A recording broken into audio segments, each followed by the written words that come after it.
आज हम बात करते हैं ईडी और सीबीआई दोनों के मिसयूज पे। और ये बात समय समय पर बड़ी बड़ी अदालतों में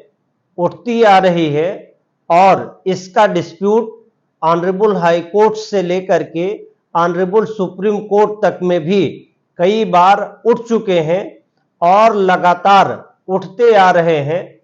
ऐसा माना जा रहा है कि ईडी और सीबीआई का इस्तेमाल जो भी रूलिंग पार्टी होती है वो अपने मकसद के लिए इस्तेमाल करती है। बहुत सारे जजमेंट्स और ऑर्डर में ऐसे भी देखने को और पढ़ने को मिल रहा है कि ऐसी बड़ी बड़ी एजेंसीज का मिसयूज किया जा रहा है। और अभी नए प्रकरण में संजय सिंह जो आम आदमी पार्टी के राज्यसभा एमपी हैं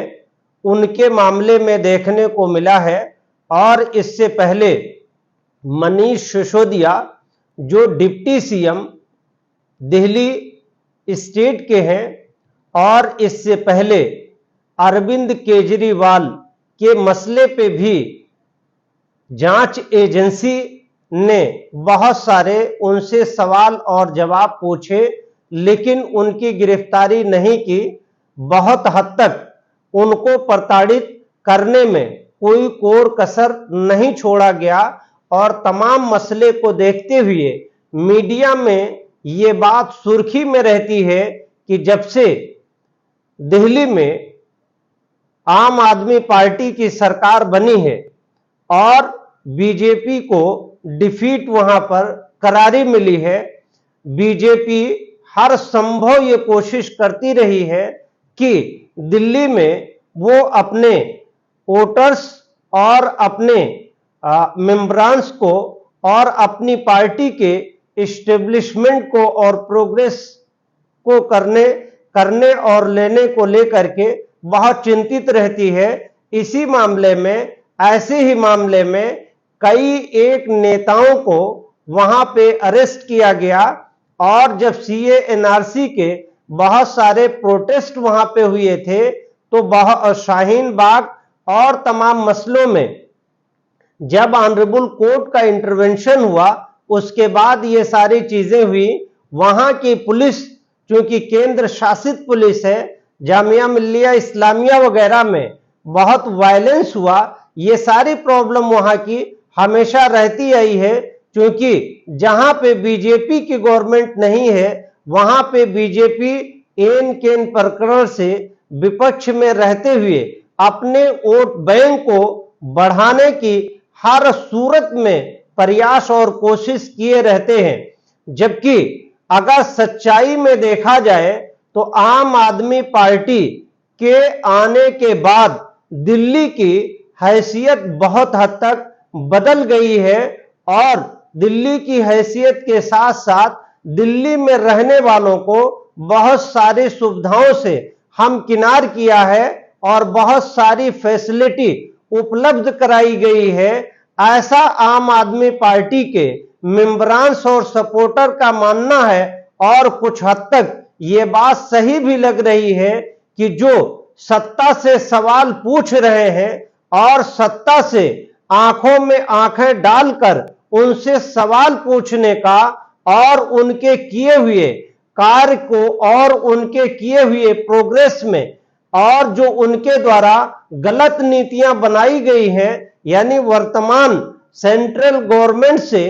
जो भी सत्ता या गैर सत्ता यानी जो विपक्ष में है अगर उसने या उसके नेताओं के जरिए से अगर कोई भी सवाल कड़े सवाल या मीडिया ने कड़े सवाल बीजेपी के किए हुए कारनामों पे चाहे जैसा हो अगर उस पे सवाल पूछती है तो बीजेपी गवर्नमेंट इन्हीं जांच एजेंसियों का इस्तेमाल करते हुए उनके खिलाफ कार्रवाई की गई है। जैसे दिल्ली में अरविंद केजरीवाल के कार्यालय से वहां के सेक्रेटरी को अरेस्ट किया गया और काफी दिनों को काफी दिनों तक जेल में रहने के बाद वो बेल पे रिलीज हुए और अभी भी चार्जशीट आने के बाद ट्रायल पेंडिंग है। इसी तरह से मनीष सिसोदिया जो डिप्टी सीएम है, डिप्टी सीएम रहे और हैं भी अभी, और उन्होंने दिल्ली सरकार में और दिल्ली के रीजन्स में मोहल्ला क्लिनिक और फैसिलिटी, डॉक्टरी से रिलेटेड, दवाखाने से रिलेटेड वर्ल्ड लेवल की फैसिलिटी लगभग दिल्ली में प्रोवाइड की है। और शिक्षा जगत को अगर देखें तो बड़े बड़े मॉडल स्कूल दिल्ली के सरकारी स्कूल से पीछे हुए हैं। बहुत सारे लोगों ने जिनको अपने बच्चों को पढ़ाना है, दिल्ली के सरकारी मॉडल स्कूल को देखते हुए लोग दूर दूर से, अलग अलग स्टेट के जिले से दिल्ली में अपना सेटल होकर के कारोबार करते हुए अपने बच्चों को अच्छी शिक्षा सस्ते में देने के लिए और दवा सेहत को सस्ता देख करके वहां पे अपना सेटलमेंट बनाने लगे। बहुत से लोग माइग्रेट होकर के और वहां दिल्ली में सेटअप होकर के रहने लगे। एक बड़ा अच्छा कार, पानी, बिजली, सड़क पे आम आदमी पार्टी के सरकार में आने के बाद ये कार यकीनन हुआ, क्योंकि हमने वकालत सुप्रीम कोर्ट से की, एजुकेशन भी दिल्ली से लिया। बहुत सारे सालों तक दिल्ली में रहने के बाद ये देखा गया कि तब की दिल्ली में और अब की दिल्ली में बहुत अंतर आया है, बहुत सारा डेवलपमेंट हुआ है और बहुत सारे तरक्याती काम हुए हैं। जो 2-3 काम तो इतना अच्छा है, जैसे मोहल्ला क्लिनिक है, ये बहुत अच्छा काम है। और जो स्कूल है, जो सरकारी स्कूलों की स्थिति थी उसमें 90% बढ़ोतरी हुई है। उसकी क्वालिटी में, टीचर्स ट्रेनिंग में, बच्चों की क्वालिटी में और प्रोडक्टिविटी में बहुत सारी क्वालिटीज बढ़ी हुई है। बहुत अच्छा काम किया है। और ऐसे ही जब पार्लियामेंट में संजय सिंह के द्वारा बहुत सारे सवाल पूछे गए, ऐसे ही जब राम जन्मभूमि के ट्रस्ट मामले पर उन्होंने सवाल उठाया था, उस समय भी बहुत वावेला हुआ था। यानी संजय सिंह एक अच्छे वक्ता और प्रवक्ता भी हैं और समय समय पर मौजूदा दिल्ली सरकार यानी केंद्र की दिल्ली सरकार से सवाल पूछते रहे हैं। और कई बार उन्होंने मीडिया में कॉन्फ्रेंस कर करके बीजेपी सरकार के द्वारा किए गए गलत नीतियों पर उन्होंने आवाज उठाई है और डाटा के साथ में मीडिया को शेयर किया है कि किस किस जगह पे, कहां कहां पे क्या क्या गलतियां की गई हैं। जबकि उनको इससे पहले भी कई मुकदमों में इंप्लीकेट किया गया है, लेकिन अभी भी किसी मुकदमे में इस तरह की गिरफ्तारी नहीं हुई थी। और जो ये गिरफ्तारी हुई है अभी ईडी के जरिए से, ये कहा गया कि दिल्ली में शराब स्कैम हुआ है, यानी शराब घोटाले के मामले में संजय सिंह की गिरफ्तारी हुई है। जबकि संजय सिंह के मामले में इससे पहले कई बार ईडी ने संजय सिंह को तलब किया था और कई बार सवाल जवाब बयान लेने के बाद कोई भी ऐसा डॉक्यूमेंट्री एविडेंस प्रूफ नहीं हो पाया जिस मामले में उनकी गिरफ्तारी को सुनिश्चित किया जाए या गिरफ्तारी की जाए। और मीडिया रिपोर्ट के अनुसार और ईडी के प्रवक्ता के जरिए से एक बात मीडिया में ये कही गई थी कि संजय सिंह को जो तलब किया गया है उनको जांच के लिए तलब किया जाता रहा है और जांच के दौरान संजय सिंह ने उसमें कोऑपरेट किया और उन्होंने कभी भी फरार होने को और अबस्कॉन्डिंग नहीं किया, यानी विवेचना में, इंक्वायरी में सहयोग करने की कोशिश की है। और जब जब ईडी ने बुलाया है तब तब वो बयान देने गए हैं। और ईडी के ऑथराइज प्रवक्ता ने यह बात कही थी कि संजय सिंह के खिलाफ पर्याप्त साक्ष्य नहीं है, इसलिए उनकी गिरफ्तारी नहीं हो रही है। और जैसे ही संजय सिंह ने मुखरता से बीजेपी की खिलाफत करना शुरू कर दी, वैसे ही मामले को फिर तूल दे करके एन केन प्रकरण से साक्ष्य कलेक्ट किए गए और उसमें संजय सिंह की गिरफ्तारी की गई। जबकि अभी भी ईडी के जरिए से यह साबित और प्रूफ मीडिया के थ्रू में या कोर्ट के थ्रू में अभी तक पेश नहीं किया गया है कि किस तरह के साक्ष्य संजय सिंह के, आम आदमी पार्टी के एमपी संजय सिंह के विरुद्ध पाया गया है, क्या कोर्सिव एक्शन उनके खिलाफ और लिए जाने प्रपोज है। जबकि मेरा यह मानना है और यही बहुत हद तक सच्चाई लग रही है कि इंडिया में जो जांच एजेंसीज हैं और जो जांच करने का तरीका है वो बहुत हद तक दूसरे मुल्कों में डेवलप्ड कंट्रीज के जांच से बिल्कुल डिफरेंट है। डेवलप्ड कंट्रीज में जांच जो होती है, पहले एक एक करके सारे सबूत और साक्ष्य इकट्ठा कर लिए जाते हैं। उसके बाद उस आदमी को जिसके खिलाफ जांच हो रही होती है और सबूत का कलेक्शन हो चुका होता है, उस आदमी को फिर वो सारे साक्ष्य और सबूत और बयान और गवाही के सारे सबूत दिए जाते हैं एविडेंस के साथ। फिर उससे उसका एक्सप्लेनेशन मांगा जाता है। जब वो एक्सप्लेनेशन देने में नाकाम हो जाता है, जो उसके खिलाफ एविडेंस आए रहते हैं उसकी कार्ड देने में असमर्थ हो जाता है, उस मामले में गिरफ्तारी डेवलप कंट्रीज में होती है। जबकि भारत में उसके जस्ट विपरीत है, यानी जस्ट उल्टा है। यहां पे क्या होता है कि एक एफआईआर की तहरीर आ जाने के बाद पहले एफआईआर में नामित और गैर नामित कहीं से उसका नाम आया या नहीं आया, सिर्फ उसके ऊपर इल्जाम होने की बात हो या विटनेस के 161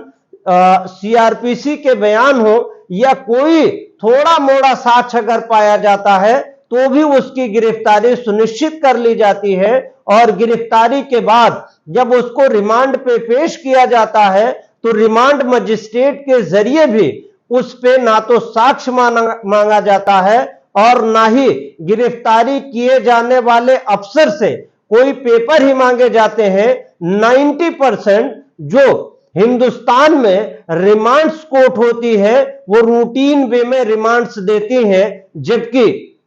भारतीय संविधान के तहत जब तक कोई आदमी कोर्ट से गिल्टी प्रूफ ना हो जाए तब तक उसे इनोसेंट माना जाता है। और 90% जो भारत में जेल है वो अंडर ट्रायल प्रिजनर्स की है, यानी जिनके मुकदमे एफआईआर के बेस पे और चार्जशीट के बेस पे फाइल हुई है और उसी एफआईआर और चार्जशीट के बेस पे जेल है। उसके अतिरिक्त अभी भी बहुत सारे अंडर ट्रायल मुकदमे में जिसमें ना तो ट्रायल खत्म हुआ और ना ही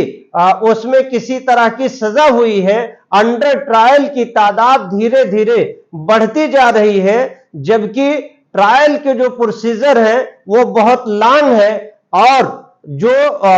लॉ का सिद्धांत है और लॉ का जो जूरिस्प्रूडेंस है उसके तहत यह कहा गया कि लॉ इज द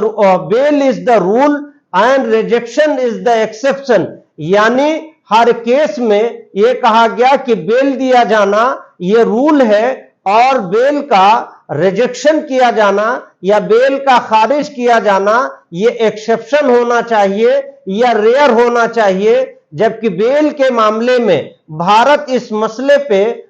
जस्ट उल्टा है और बहुत पीछे है। यहां पे क्या हो रहा है कि बेल वाले मैटर्स अभी भी लाखों की तादाद में पेंडिंग है, छोटे छोटे मैटर्स में जिसमें बेल बांड भर देने से आदमी छूट सकता है। उस मामले में कई कई दिनों तक आदमी जेल में रहता है। हिंदुस्तान में अगर ये कहा जाए कि लॉ तो बहुत अच्छा है लेकिन उसका इंप्लीमेंटेशन जो एग्जीक्यूटिव के थ्रू हो रहा है, कहीं ना कहीं उसमें बहुत लापरवाही है और इस मामले को लेकर करके जुडिशरी के बीच में भी बहुत बेचैनी है, क्योंकि सरकार आर्टिकल 21 को एकदम इंप्लीमेंट करने में असमर्थ लग रही है और तमाम तरह के असमर्थता के उसके रीजंस हो सकते हैं, अलग अलग उसके तरीके हो सकते हैं, लेकिन जो राइट है, लाइफ है, लिबर्टी है, इक्वलिटी है और जो बेल रूल है, रिजेक्शन एक्सेप्शन है, उस मामले को अगर देखा जाए तो ऐसे मामले में अंडर ट्रायल को कभी भी जेल में नहीं रखना चाहिए और जेल में रख करके वो भी सरकार के पैसे, जो टैक्स के आवाम के पैसे हैं, उसको एक आदमी को जेल में रख करके उसके ऊपर खर्चा किया जाता है, उसकी सिक्योरिटी पे किया जाता है। ये भी एक तरीके से उसके ऊपर बोझ गवर्नमेंट जनता के ऊपर बोझ डालती है। जबकि जो जेल में होता है, कस्टडी दो तरह की होती है। अगर जेल में है तो वो जिसे उसको जुडिशियल कस्टडी माना जाता है, और अगर उसको बेल पे देते हैं तो ये भी कस्टडी है, बेल कंडीशन में होती है, यानी बेल कंडीशनल होती है, जिसको समाज की सिक्योरिटी में दी जाती है, बेल दोनों में मिलती है। यानी एक बेल जिसमें कोर्ट ग्रांट करती है, कोर्ट कस्टडी लेती है उसमें भी, और जिसमें बेल देती है, तो दोनों में कस्टडी होती है। एक कस्टडी जुडिशियल कस्टडी है और एक कस्टडी श्योरिटीज की कस्टडी है। अगर कोर्ट ने जेल में भेज रखा है रिमांड के बेस पे तो वो जुडिशियल कस्टडी हो गई, और अगर उसको बेल पे छोड़ रहे हैं और विटनेस और गवाहों के श्योरिटीज में दे रहे हैं तो ये सोसाइटी के कस्टडी में हो गया। इस हिसाब से अगर देखा जाए तो संजय सिंह की जो गिरफ्तारी है, उस गिरफ्तारी पे अभी तक ईडी और सीबीआई या किसी भी एजेंसी के जरिए से आवाम के बीच में कोई भी सबूत पेश नहीं किया गया है, जबकि वो राज्यसभा के सांसद हैं और उनके खिलाफ इस तरह का एलिगेशन है। और अगर एलिगेशन प्रूफ है तो जाहिर सी बात है कि एक एमपी होने के नाते से हम सबको ये राइट है, देश को ये राइट है और देश की आवाम को 140 करोड़ के लोगों को का ये राइट है कि वो जाने कि उनके एमपीस किस तरह के हैं, उनके एमपीस किस तरह से घोटाले में हैं। और अगर इस तरह के साक्ष्य आवाम के बीच में नहीं लाया जा रहा है तो ये क्यों न माना जाए कि अभी उनके पास ना तो एविडेंस है और भ्रम की स्थिति में प्रिलिमिनरी स्टेज पे उनकी गिरफ्तारी हुई है और अभी तक चार्जशीट फाइल नहीं किया गया है। जब तक इंक्वायरी कंप्लीट ना हो और चार्जशीट फाइल होने का स्टेज ना हो, ऐसे तमाम जजमेंट ऑनरेबल सुप्रीम कोर्ट के हैं जिसमें गिरफ्तारी अगर इन्वेस्टिगेशन में इनकॉर्पोरेट किया जा रहा है, सहयोग किया जा रहा है, तो तमाम मामलों में गिरफ्तारी करने पे रोक लगाई जाती है। और उसमें यह कहा भी गया है कि ऐसे मामलों में गिरफ्तारी न किया जाए। तमाम ऐसे अपराधी हैं जो हजारों हजार करोड़ लेकर के देश से चले गए हैं, लेकिन अभी तक यहां की सरकार, भारत की सरकार उनको कोर्ट में सरेंडर तक नहीं करा पाई है, फॉरेन में चले गए हैं। जैसे मेहुल चोकसी है, नीरव मोदी है और उसके अलावा विजय माल्या है। तमाम तरह के ऐसे लोग हैं जो लोग मतलब देश को चूना लगा करके चले गए, देश के लोगों का पैसा ले करके चले गए, तमाम बड़े बड़े घोटाले हो गए, लेकिन अभी भी उनको इंडियन गवर्नमेंट उनको रेड कॉर्नर नोटिस जारी कर करके और दूसरे देश से तलब कर करके ला नहीं पाई है। जबकि संजय सिंह की गिरफ्तार, संजय सिंह ना तो देश छोड़े और ना ही घर छोड़े, और जब जब उनको बुलाया जा रहा था तब तक वो इंक्वायरी में पार्टिसिपेट कर रहे थे। ऐसी क्या अर्जेंसी आ गई कि उनको गिरफ्तार कर करके जेल भेजना पड़ा, जबकि जहां पे सर्च और सीजर का मैटर नहीं होता है, वहां पे भी ऐसे तमाम साइटेशंस ऑनरेबल कोर्ट के हैं कि उस मामले में गिरफ्तारी से बचा जाए। मेरा ये क्वेश्चन है कि वो एज अ सांसद हैं, सांसद होने की हैसियत से, क्योंकि आवाम के रिप्रेजेंटेशन और वो आवाम को रिप्रेजेंट करते हैं, इसलिए आवाम को और खास तौर से हम सबको ये पूरा हक हासिल है कि ईडी और सीबीआई उनके खिलाफ जो भी साक्ष्य है उसको सामने रखें, प्रेस वार्ता करें और देश के सामने अगर संजय सिंह गलत है तो उनकी गलती का काला चिट्ठा सामने होना चाहिए, और अगर नहीं है तो जिन लोगों ने गलत तरीके से अपने पावर का मिसयूज करते हुए गिरफ्तारी किए हैं, ऑनरेबल कोर्ट उनके खिलाफ 182 की कार्रवाई करें और कार्रवाई करने के बाद उनको दंडित भी करें, ताकि ये